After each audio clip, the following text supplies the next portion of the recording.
अपने बेटे और बहू के साथ रहता था। रामलाल धोती कुर्ता।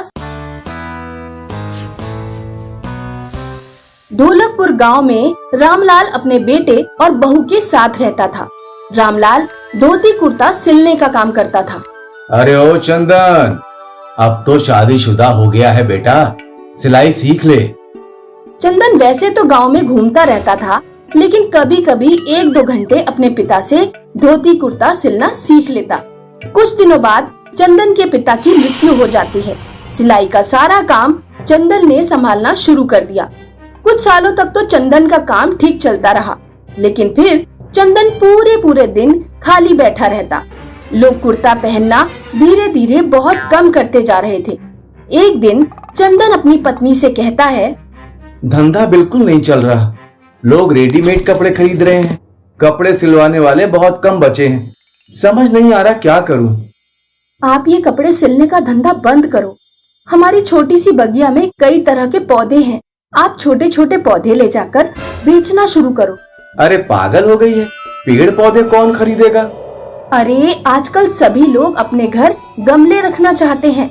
पौधों के साथ साथ हम मिट्टी के गमले बनाकर भी बेच सकते हैं। एक बार कोशिश करके देखने में हर्ज क्या है। वैसे भी इस काम के लिए कोई बहुत बड़ा इन्वेस्टमेंट तो चाहिए नहीं। चंदन अपनी पत्नी के कहने पर गुलाब, गेंदा, तुलसी, अनार, मनी प्लांट, अमरूद आदि के छोटे छोटे पौधे बेचने निकल पड़ता है। अगले दिन चंदन गांव में पौधे बेचने जाता है। उस दिन चंदन की ज्यादा कमाई नहीं होती। मात्र 100 रुपए की कमाई हो पाई है आज। कोई बात नहीं, अब आप ऐसा करो कि शहर में पौधे बेचने जाओ। अगले दिन चंदन शहर में पौधे बेचने जाता है। शहर के लोग चंदन के हरे भरे पौधों को हाथों हाथ ले लेते हैं। चंदन की अच्छी कमाई हुई। वो बहुत खुश होकर घर लौटता है। लगता है आज अच्छी कमाई हुई है, तभी आप इतने खुश नजर आ रहे हैं। हाँ, तुम्हारा आइडिया काम कर गया। शहर वाले लोग तो गमलों के दीवाने हैं। लगभग हर मकान में मैंने गमले रखे हुए देखे। शहर के लोग उल्लू होते हैं। पहले मकान बनवाकर सारे पेड़ पौधे काट डालते हैं, फिर अपने घर पर पौधे रखकर सोचते हैं कि हमारे घर हरियाली है। अब चंदन हर दिन अपनी पत्नी के लिए कुछ न कुछ लेकर आता। कभी सूट, कभी साड़ी, कभी कुंडल। एक दिन पड़ोस वाली गीता चंदन के घर आती है।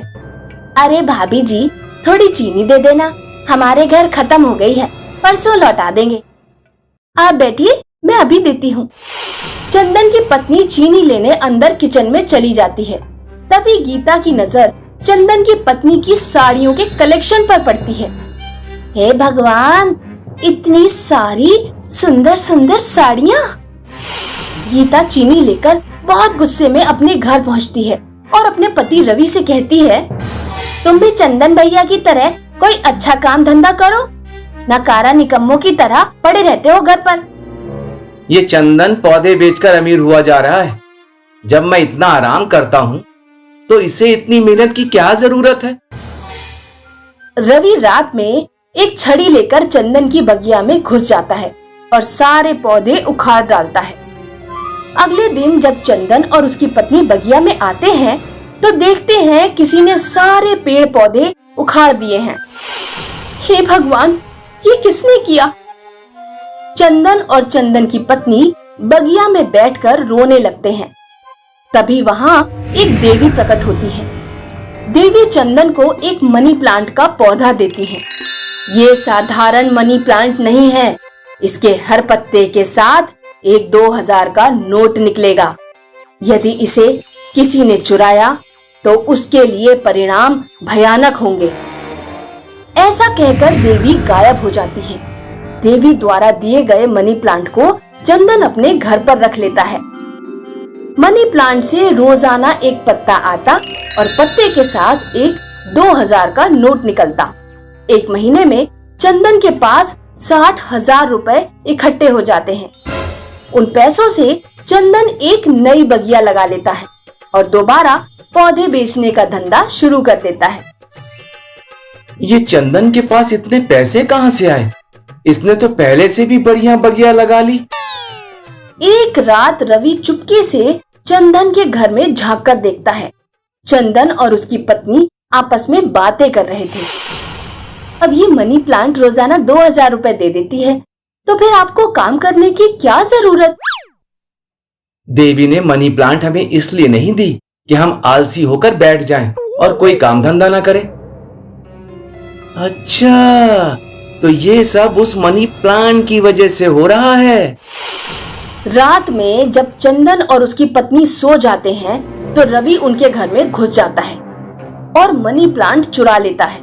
वो मनी प्लांट को एक बक्से में बंद करके रख देता है। अब कल इसमें 2000 का नोट निकलेगा।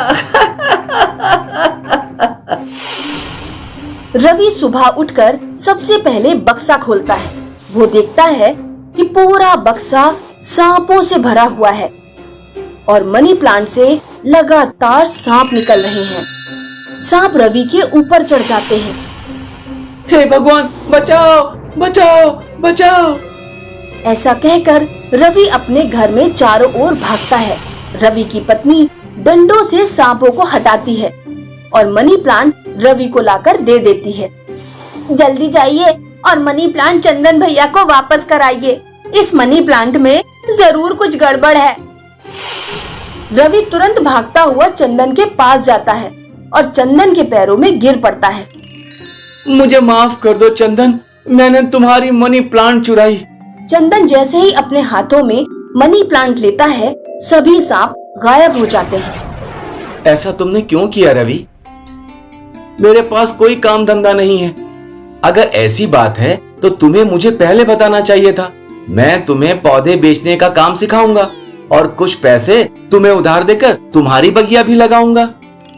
अब चंदन और रवि साथ साथ पौधे बेचने का काम करने लगते हैं।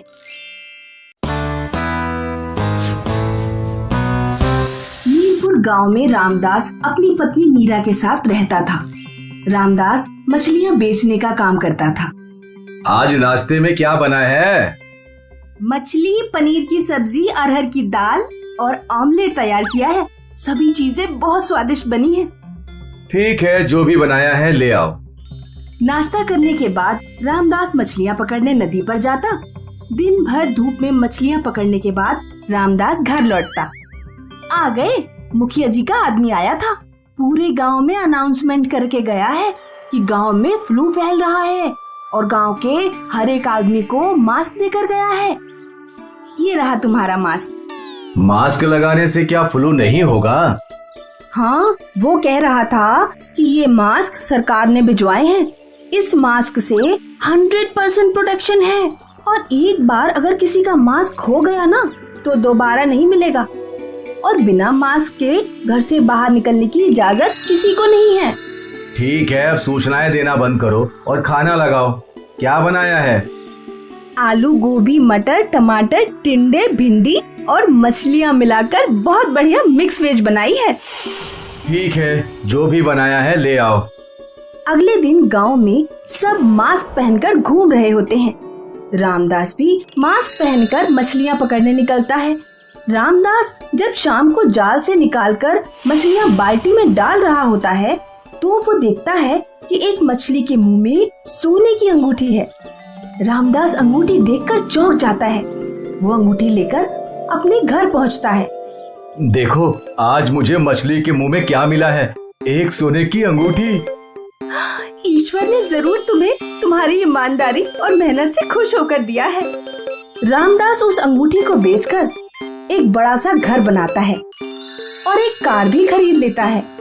अब रामदास कार से मछलियाँ पकड़ने जाता और मछलियों को कार में रखकर ही घर ले आता। इस तरह रामदास और उसकी पत्नी खुशहाल जीवन बिताने लगे। रामदास के पड़ोस में राघव नाम का एक दूधिया रहता था। राघव रामदास से बहुत जलता था। रामदास ने तो मछलियों का व्यापार करके महल खड़ा कर लिया और मैं अभी झोपड़ी में ही पड़ा हूँ। ये मेरी गाय तो बिल्कुल दूध ही नहीं देती, इसी के कारण मैं गरीब हूँ। लेकिन रामदास को गरीब बनाने का एक उपाय है। गांव में फ्लू फैला हुआ है, अगर मैं उसका मास्क चुरा लूं तो रामदास घर से बाहर ही नहीं जा पाएगा। रात में जब रामदास उसकी पत्नी सो जाते हैं तो राघव रामदास के घर में घुस जाता है। और रामदास और उसकी पत्नी का फेस मास्क चुराकर अपनी गाय को खिला देता है।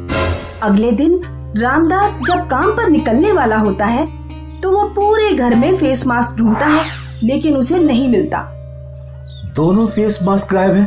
अब मैं बाहर मछली पकड़ने कैसे जाऊं? और फ्लू तो साल भर खत्म होने वाला नहीं है। रामदास अपने पिता की फोटो के सामने रोने लगता है। तभी रामदास के पिता की आत्मा प्रकट होती है। रो मत बेटे और बहू, मैं तुम्हें जादुई मास्क देता हूँ। वो बहुत सारे काम कर सकता है। पिताजी की आत्मा रामदास और उसकी पत्नी को एक जादुई मास्क देकर गायब हो जाती है। रामदास की पत्नी जैसे ही जादुई मास्क पहनती है, उसकी सूंघने की शक्ति एकदम से बढ़ जाती है। तुम्हारे कपड़ों में से लेडीज परफ्यूम की महक क्यों आ रही है? अरे बाजार में मछलियाँ बेचने जाता हूँ तो बहुत सारी औरतें भी मछलियाँ खरीदने आती हैं। थोड़ी दूर से मछलियाँ बेचा करो उन्हें। अगले दिन जब जादुई मास्क पहनकर रामदास नदी किनारे जाता है तो वो अपनी सूंघने की शक्ति से पहचान लेता है कि नदी में मछलियाँ किस जगह पर हैं। जादुई मास्क की वजह से रामदास पहले से दोगुनी मछलियाँ पकड़ पाता। अब हम अपनी कंपनी खोलेंगे और मछलियाँ निर्यात करना शुरू करेंगे। जादुई मास्क की वजह से रामदास का धंधा दोगुना हो गया। एक दिन रामदास और उसकी पत्नी जादुई मास्क के बारे में बातें कर रहे थे। आज हम जो भी हैं, पिताजी द्वारा दिए गए इस जादुई मास्क की वजह से हैं। राघव खिड़की से रामदास की सारी बातें सुन लेता है। जब रामदास और उसकी पत्नी मास्क उतारकर सो जाते हैं तो राघव उनके घर में घुस जाता है और जादुई मास्क चुराने की कोशिश करता है। राघव जैसे ही जादुई मास्क छूता है, उसे करंट लगता है और वो बेहोश होकर गिर पड़ता है।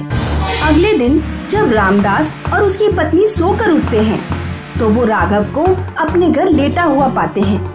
रामदास और उसकी पत्नी समझ जाते हैं कि राघव ही वो चोर है। उसने ही पुराने मास्क चुराए थे और अब वो जादुई मास्क चुराने आया था। रामदास राघव को पुलिस के हवाले कर देता है।